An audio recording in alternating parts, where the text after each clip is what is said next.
Olá, pessoal! Como prometido, hoje eu vou fazer a correção do exercício que eu passei na semana passada sobre a distinção entre opinião e fato. É isso que eu passei no Google Forms para vocês. Então, eu vou mostrar o exercício no Google Forms mesmo e lá mesmo eu vou corrigindo com vocês e discutindo. Mais do que só corrigir, discutir. Porque é importante que a cada exercício a gente faça essa discussão com correção. Vocês confiram de vocês em casa para que a gente possa tirar as dúvidas e aprender, porque o propósito do exercício é esse, certo? Vamos lá. Vamos lá, começar a correção então. Então, na primeira questão, nós temos esse texto, das bibliotecas obrigatórias. E o enunciado diz: o texto a seguir foi publicado em uma revista que trata de assuntos relacionados a diferentes aspectos da língua portuguesa, e que, por isso, tem seu público leitor formado, principalmente por professores e estudiosos do idioma nacional. Para estar de acordo com esse contexto, a norma padrão é usada na escrita da maioria dos textos publicados nessa revista. Então, ele diz aí qual é a revista, qual é o público-alvo, quem são os possíveis leitores. E por isso é usado uma norma padrão, da escrita para atingir esses objetivos. Então, a primeira pergunta é: a principal marca do uso da norma padrão nesse texto é... Não vou ler o texto aqui novamente com vocês, mas é importante frisar a questão de norma padrão. A língua, ela é variada. Existem várias formas de se comunicar por uma língua.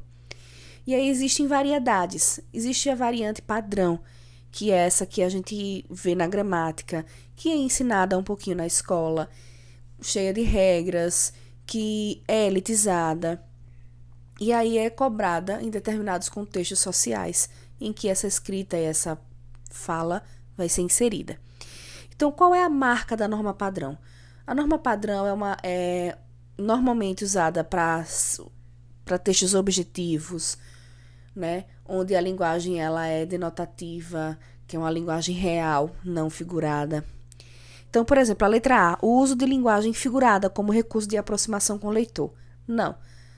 A linguagem figurada ela é mais artística, é mais literária, e não para textos mais objetivos que prezam pela normatização.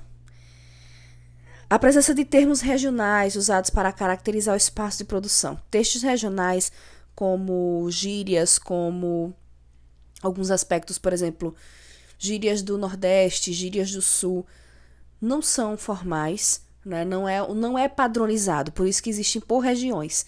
Se fala em norma padrão, é uma padronização onde todo mundo, não só no território brasileiro, mas no mundo todo, nos países que falam língua portuguesa, vão se encaixar nisso. Então, não é a letra B. C.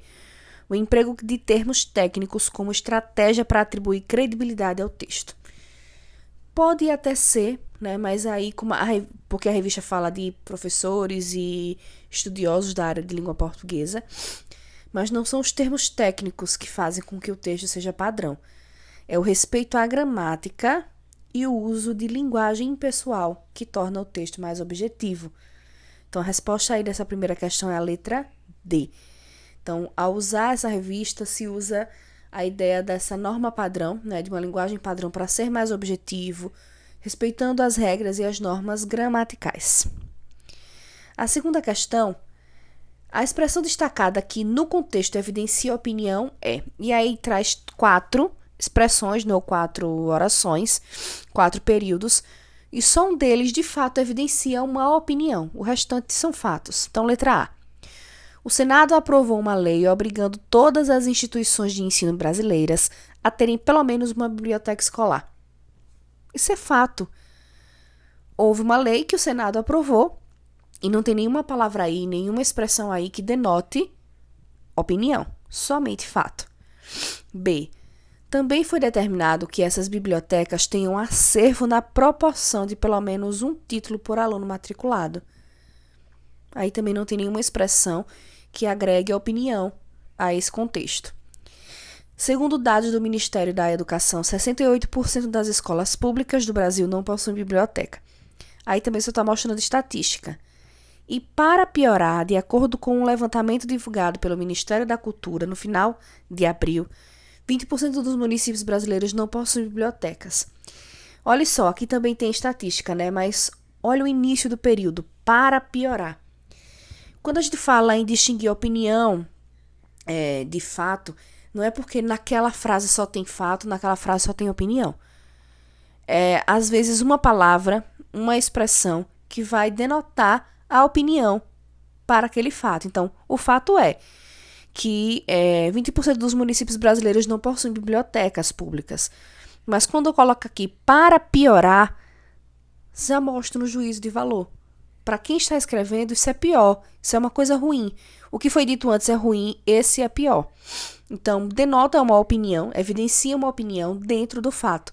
Então, também letra D é a nossa opção. Perceba que a gente está começando a entrar mais no nível de opinião, né? E aí, nós temos outro texto nesse quadrinho aqui, do Armandinho. A gente consome muita coisa pronta, por falta de tempo ou preguiça. O pior é consumir a opinião pronta. E aí tem a mãe dele assistindo televisão. No primeiro quadrinho, Armandinho reflete sobre a vida. Que aspecto ele critica, principalmente? Uma resposta aberta, né? Ele está aí refletindo sobre a vida.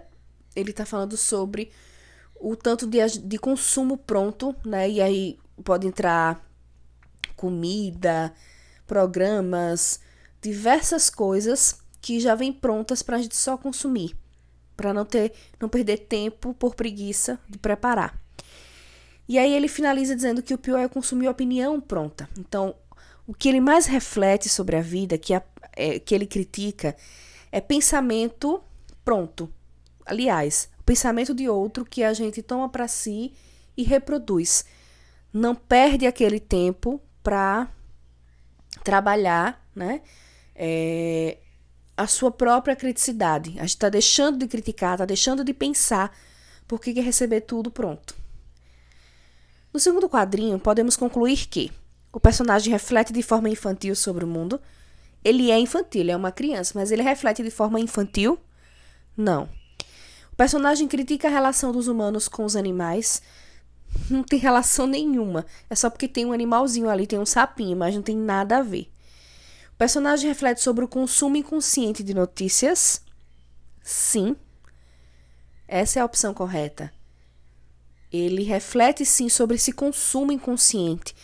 A gente consome, hoje na era digital, a gente consome muita notícia, muita informação e não faz um filtro, não pensa, né? Cabe a gente fazer esse filtro. E o personagem critica sua mãe por assistir a programas de televisão? Não. Cite uma situação na qual, em sua opinião, as pessoas consomem informações sem pensar sobre elas.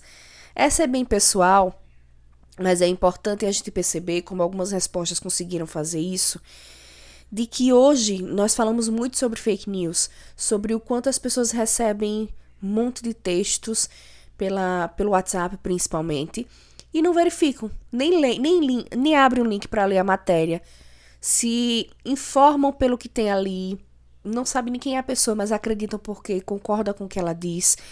Então, essa charge ela se encaixa muito no nosso contexto, né? Porque a gente está consumindo informações, esse consumir sem refletir, que é a crítica dessa imagem aqui.